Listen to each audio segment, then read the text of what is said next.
సామాజిక కార్యకర్త రాజలింగమూర్తి హత్య కేసు తెలంగాణ రాజకీయాల్లో దుమారం రేపుతుంది. కాళేశ్వరం ప్రాజెక్టులో అవినీతి బయటపడుతుందనే భయంతో బీఆర్ఎస్ నేతలే హత్య చేయించారని మృతుడి భార్య ఆరోపించడం సంచలనంగా మారింది.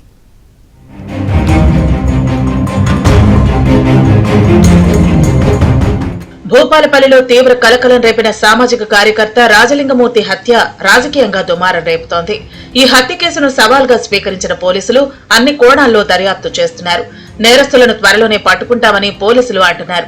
అయితే కేసులో 2 వ్యక్తులు పోలీసుల ముందు లొంగిపోయినట్లు తెలుస్తోంది. అయితే పోలీసులు మాత్రం అధికారికంగా ధృవీకరించడం లేదు. సామాజిక కార్యకర్త రాజలింగమూర్తి హత్య జిల్లాలో తీవ్ర దుమారం రేపింది. పని ముగించుకుని తిరిగి బైక్ పై ఇంటికి వెడుతున్న క్రమంలో రెడ్డి కాలనీ మూలమలుపు వద్ద రాజలింగమూర్తిపై గుర్తు తెలియని వ్యక్తులు కత్తులతో దాడి చేయడంతో అతను అక్కడికక్కడే మృతి చెందాడు. గతంలో రాజలింగమూర్తిపై 2 సార్లు హత్యాయత్నం జరిగిందని మృతుడి కుటుంబ సభ్యులు అంటున్నారు. పక్కా ప్రణాళిక ప్రకారం ఓ నేత అనుచరులు రాజలింగమూర్తిపై కత్తులతో దాడి చేసి చంపారని మృతుడి భార్య ఆరోపించింది. రామారెడ్డి అనుచరుడైన హరిబాబు ఆధ్వర్యంలో రవిగాడు, సంజీవ్ గాడు అందరూ ఒకటి రేణుగుట్ల కౌరడు నాడి రోడ్డు మీద చంపేసిండ్రు. కొత్త హరిబాబు గాడు వాళ్ళకి డబ్బులు ఇచ్చి చంపేసిండ్రు. బుర్ర కౌరడు అయ్యా బుర్రశీలందరూ కూడా అయిండ్రు. ఇదిలా ఉంటే పట్టణంలోని అత్యంత విలువైన భూ తగాదాల కారణంగానే రాజలింగమూర్తిపై గుర్తు తెలియని వ్యక్తులు దాడి చేసి హత్య చేసి ఉంటారని పోలీసులు భావిస్తున్నారు. భూమికి సంబంధించిన వివాదం ఏళ్ల తరబడి కోర్టులో పెండింగ్ లో ఉంది. రాజలింగమూర్తిని అడ్డు తప్పిస్తే కోట్ల రూపాయల విలువైన భూమి తమకు చెందుతుందని భావించి హత్య చేసి ఉంటారని మరో వాదన వినిపిస్తోంది. ఈ కేసును సవాలుగా స్వీకరించిన పోలీసులు ముమ్మరంగా దర్యాప్తు చేస్తున్నట్లు డీఎస్పీ తెలిపారు. హత్య కేసులో నిందితులు ఎంతటి వారున్నా వదిలేది లేదని భూపాలపల్లి ఎమ్మెల్యే గండ్ర సత్యనారాయణరావు అన్నారు. ఇంకో అతను లొంగిపోయాడు, వాళ్ళ తండ్రి సాంబయ్య లొంగిపోయారు. సాంబయ్య హత్య చేసే అంత శక్తి లేదు నాకు తెలిసి. దీని వెనుక సుపారీ ఏమన్నా ఉన్నదనేది నా వ్యక్తిగత అభిప్రాయము. వాళ్ళు చంపి వీళ్ళు మీరు సరెండర్ కావాలి అని ఏదన్నా మాట ఒప్పందంతో అయిందా అనేది నా భావన, వ్యక్తిగత భావన. భూపాలపల్లిలో సామాజిక కార్యకర్త రాజలింగమూర్తి హత్య కేసుపై సీబీఐ చే విచారణ జరిపించాలని కేఏ పాల్ డిమాండ్ చేశారు. కాళేశ్వరంలో అవినీతిని ప్రశ్నించినందుకే రాజలింగమూర్తిని హత్య చేశారని ఆయన ఆరోపించారు. కాళేశ్వరం ప్రాజెక్టులో అవినీతిని బయటపెడతానన్న సీఎం రేవంత్ రెడ్డి ఎందుకు సైలెంట్ అయ్యారని కేఏ పాల్ ప్రశ్నించారు. రాజలింగమూర్తికి న్యాయం జరగాలంటే సిబిఐ ఎంక్వైరీ వేయాలి. ఎందుకు అంటే ఆయన కేసు ఫైల్ చేసింది ఎవరి మీద? మెగా కృష్ణారెడ్డి మీద. నిజం తెలియాలంటే మోదీ గవర్నమెంట్ సిబిఐ ఎంక్వైరీ అని వేయించాలి.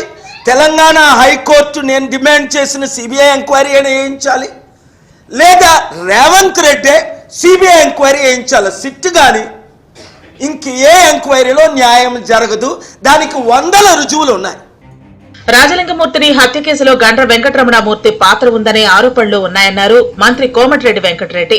మృతుడి భార్య కుమార్తె ఆరోపించారని ఆయన అన్నారు. సిఐడితో విచారణ చేయించాలన్నారు. హత్య మాత్రం చాలా బాధాకరం. చనిపోయిన లింగమూర్తి భార్య కూతురు క్లియర్ గా పోలీసులు ప్రజల సమక్షంలో ఈ హత్య 100కి 100 వాళ్ళు గండ్ర వెంకటరమణారెడ్డి గారు చేపించిందే. వాళ్ళ బిడ్డ ఆ భార్య మొత్తం వీళ్ళంక కేసీఆర్ కేటీఆర్ ఉండి హరీష్ రావు గారు ఉండి ఈ కేసు హియరింగ్ వస్తున్నది. దీని మీద దోషులుగా తేలుతారు కాబట్టి కిరాయి అంతకులతో చేపించిండు.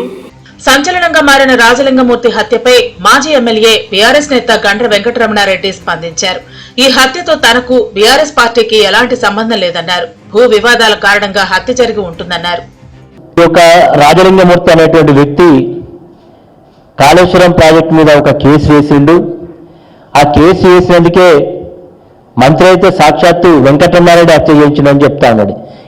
ఏ ఆదాయంతో ఆయన మాట్లాడుతున్నాడో ఆయన నోటికే మొక్కాలి. ఈ రోజు అక్కడ హత్య జరిగిన దానికి భూ వివాదాలే కారణమని, ఈ వ్యక్తికి అక్కడ ఉండేటువంటి కొంతమంది వ్యక్తుల మధ్య భూ వివాదాలకు సంబంధించినటువంటి పంచాయతీ నడుస్తున్నది, కోర్టులో ఉన్నది. భూపాలపల్లిలోని 100 పడకల ఆసుపత్రిలో రాజలింగమూర్తికి శవ పరీక్షలు నిర్వహించి మృతదేహాన్ని పోలీసులు కుటుంబ సభ్యులకు అప్పగించారు. అనంతరం రాజలింగమూర్తి అంత్యక్రియలు నిర్వహించారు. అయితే రాజలింగమూర్తి హత్య రాజకీయ రంగు పులుముకోవడంతో జిల్లాలో తీవ్ర చర్చనీయాంశంగా మారింది. ప్రభుత్వం సైతం ఈ విషయాన్ని చాలా సీరియస్ గా తీసుకుంది.